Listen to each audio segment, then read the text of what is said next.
I uploaded a nearly 4-hour deep dive video on the John O'Keefe and Karen Reed case.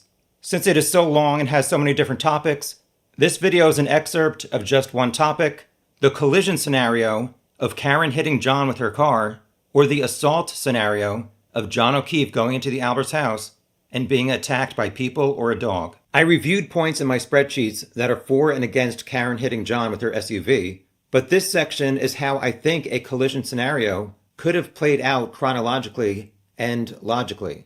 Around New Year's, Karen saw an interaction with John and a family friend in a hotel lobby in Aruba, which she misinterpreted as a kiss and yelled at John and the woman. 2 weeks later, Karen kissed John's friend, Brian Higgins, while John was in another room at John's house, and later texted she wanted to hook up with Higgins while complaining about her relationship with John. 2 weeks after that, on January 28th, John got mad at Karen for taking his niece to Dunkin' Donuts for breakfast, and he hurt Karen's feelings because he did not approve. Between 9 a.m. to 3 p.m., Karen called John 18 times trying to talk about the relationship, but he only answered 3 times and texted, "Oh my God, stop calling."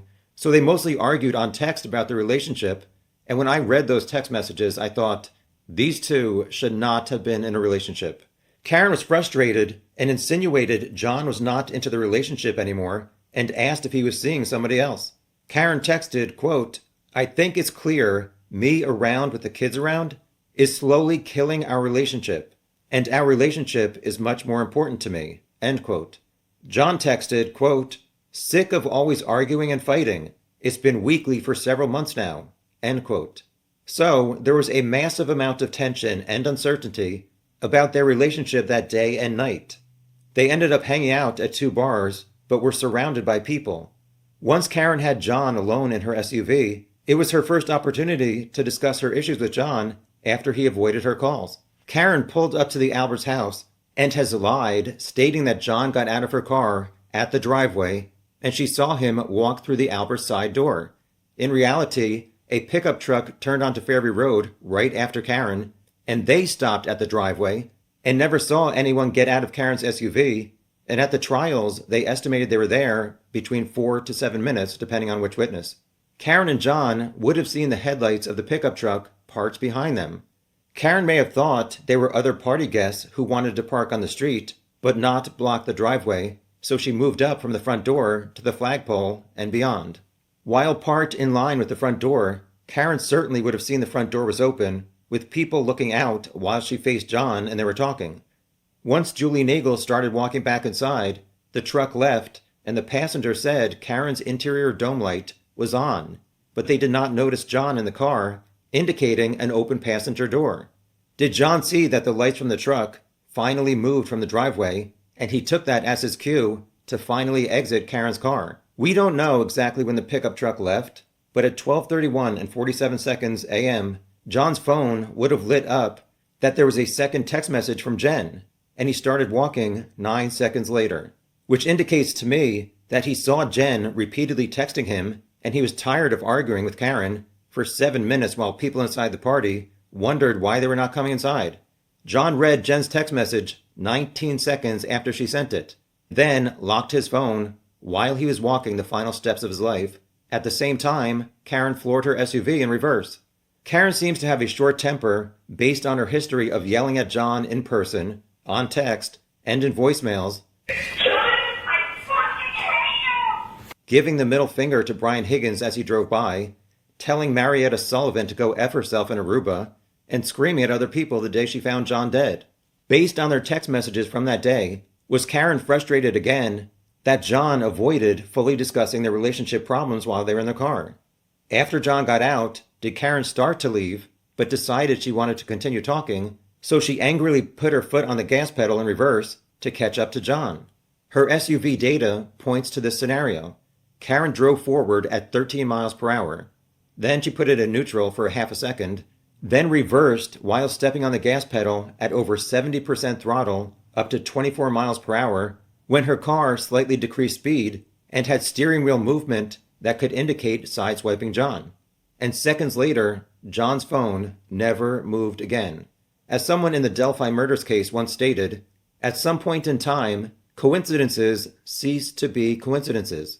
How did Karen and John go from lovey-dovey at the bar 30 minutes earlier, yet 5 minutes after the last steps of John's life, a few feet from where Karen was parked, Karen screamed in a voicemail that she effing hated John.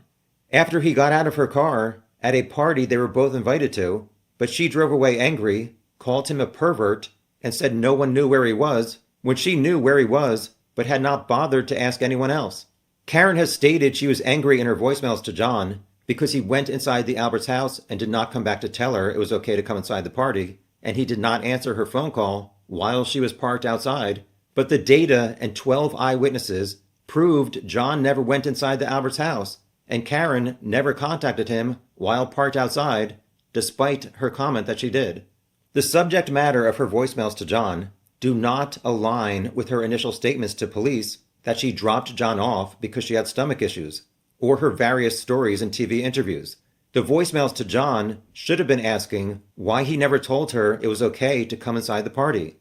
Karen's solution to her boyfriend disappearing into an unknown house was not to call or text John while parked outside, or to go to the door, but to drive away and leave him at an unknown house at 12:30 a.m. during a January snowstorm, and then, less than 10 minutes later, leave voicemails that she effing hated him and accuse him of being a cheating pervert. 'Cause that makes sense. I understand why John O'Keefe used the eye roll emoji when responding to Karen's statements. It really makes me wonder, with all these people who say Karen is innocent, did they take the time to really analyze, does this data, with John opening his phone with Face ID, only looking at text messages from Brian and Jen, and then locking his phone, did they take the time to actually analyze if that actually makes any kind of sense?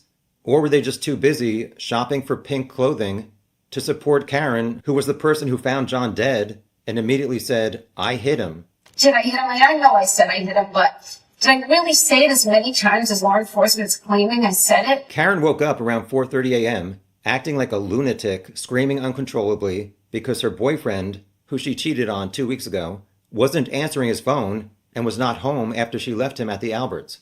Karen woke up John's niece, who said Karen, quote, was just pacing down the hallway, asking what could have happened, saying, maybe I did something, maybe a snowplow hit him, end quote. John's niece heard Karen's morning calls with Jen, and Karen changed her story multiple times that morning, and in years later, initially stating that she and John got into an argument and she dropped John off. Karen called Jen and said she and John got in a fight and left him at the Waterfall bar. But Karen told the TV show Nightline years later that she saw John walk to the side door of the house of people they just hung out with and were invited to hang out with even longer.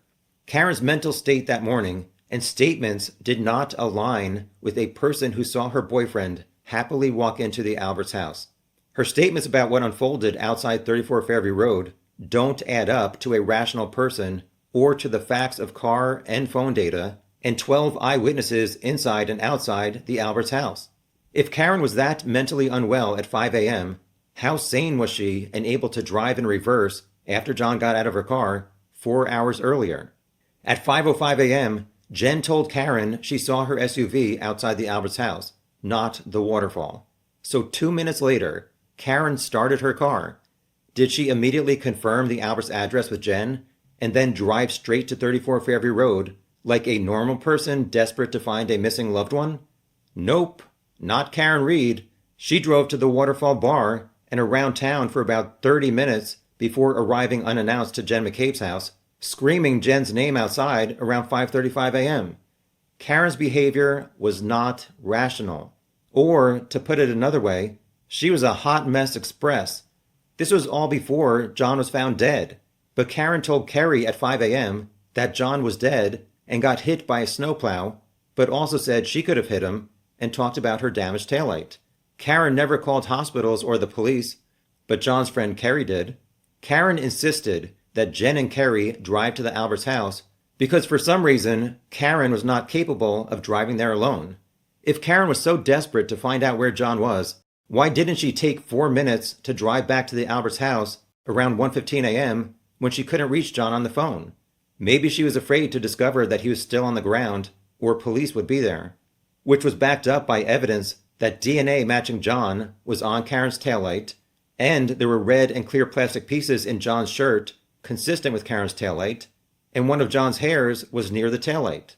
Karen admitted to picking pieces out of her damaged taillight before finding John dead and showed Jen and Kerry, but that surveillance video is missing, which benefits Karen, not the police. Also, John's hat and one shoe were not on his body, which is common in vehicle pedestrian strikes. Most of John's injuries were on his right side, and Karen's SUV just happened to have a broken right taillight, scratches near the right bumper, and a major dent with chipped paint on the right side. But Karen had no explanation how that damage occurred.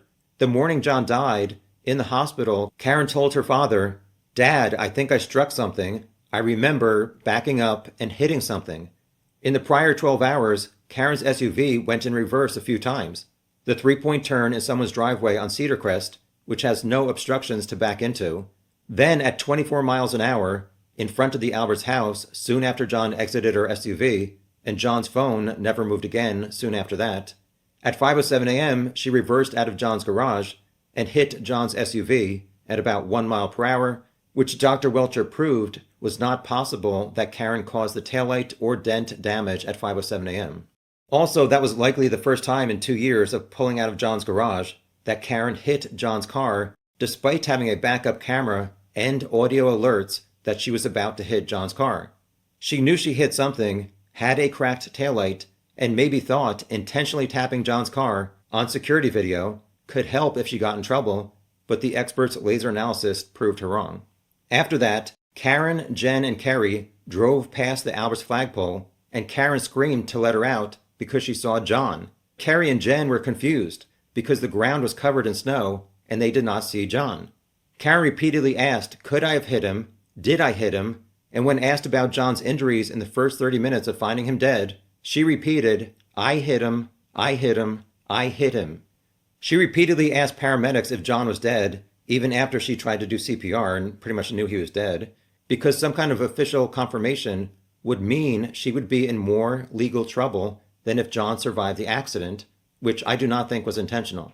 Karen's statements to police stopped when she did not want to cooperate in trying to find out who killed her boyfriend, never gave them her cell phone password, but she had no problem repeatedly talking to reporters. Just like her text to Brian Higgins a few hours after John's death with 2 words, "John died," no effort at all to find out if Higgins had any kind of insight into what happened to John after Karen allegedly saw him walk into the Alberts house where Brian Higgins was. But a few hours after that text, Karen told police she did not see John walk into the house. So that makes sense why she did not ask Higgins for help. Karen only said she saw John walk inside years later when talking to journalists. I see him go to the door and start to cross the threshold. And I look down at my phone, and in a matter of seconds, I look up and he's not there. Because I guess she thought that information was not helpful to police investigators and getting true justice for John and his family. Now I just want to save myself, and I just want to be who I was before this. And I care less about fighting for John. Karen made no effort to offer consolation to John's family or work with them to find his real killer. But Karen has no problem doing rude impressions of John's grieving mother, who just lost her second child to an early death. His mother leans over the kitchen island and says to me, "I think he looks like he got hit by a car. He looks like he got hit by a car." Within hours of John's death, Karen told John's sister-in-law that Karen had to remember the bad times with John so she wouldn't be sad that he was dead. Karen has no problem blaming John for going into the Alberts house and not reporting back to her, making him look like a jerk when he's not here to defend himself and tell his side of the story. But from data and eyewitnesses, we know John never even went inside the Alberts house, so Karen's story trying to make John look bad only makes her look bad. And Karen had no problem threatening Jen McCabe. Jen McCabe, it's me or her. Either I'm going down, Jen, or you are. I do not understand Karen's behavior and her statements at all. Frankly, after spending over 600 hours over the past 4 months looking into this case, I think Karen is a total jackass. But it took a while to realize that. And I've tried to be open-minded in analyzing actual facts, and the facts point to her being a total jackass. Karen threatened Jen, either I'm going down, Jen, or you are. Obviously, Karen ended up not going down in her 2 criminal trials, and time will tell about the civil case and Karen suing Jen, and what proof Karen will present that Jen was responsible for or covered up an attack on John. Good luck with that. Karen told so many lies, I made a separate video titled, Karen Reed Lie Detector Test. Why does an innocent person need to repeatedly lie? I'm not making up these accusations. She's on video making contradictory statements. If you're not telling the truth, you're lying. I think what I just reviewed are very convincing facts pointing to Karen being responsible for causing John's death in a collision scenario. That makes more sense to me than Brian Albert beating up John because he had a desk job at the police station, despite John hugging Brian Albert and Brian Higgins at Waterfall, or the theory that Brian Higgins was so infatuated with Karen that he murdered John, or a high school senior, Colin Albert, attacked a Boston cop and won, while John's friends stood around and did nothing, when data proved Colin and John weren't even at the Alberts' house at the same time, or the theory that the Alberts' German Shepherd repeatedly bit John's arm from the middle of his upper arm to the middle of his forearm, but there were no dog bites under his arm or any other part of his body, and the notion that the dog transferred pig DNA from eating a pig ear, but did not transfer its own dog DNA, saliva, or hair.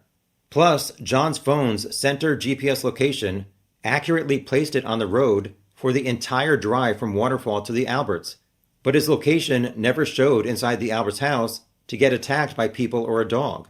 John's phone data showed that he only walked around 85 feet for 20 seconds after he got out of Karen's car past the flagpole after sitting in her SUV for over 7 minutes, and his body was found past the flagpole, which is 72 feet from the Alberts' front door.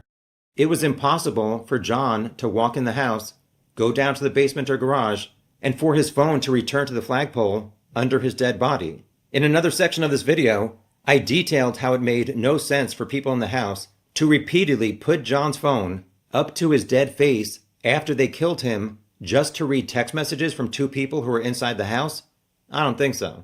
I also don't think that 12 people inside and outside the Alberts' house agreed to cover up an attack on their friend John, who was also a police officer. Some witnesses were not related to the Alberts, the McCabe's, or Brian Higgins, but some people claim the conspiracy included all 12 of those people, plus several paramedics and police from local and state agencies all conspiring against Karen, despite the federal investigation not finding a conspiracy. To me, the scenario of Karen angrily flooring it in reverse after John stopped their argument and walked out makes so much more sense than John being attacked in the Alberts' house, and that is what the data points to. So which scenario do you think happened? A collision or an assault? Thanks for watching.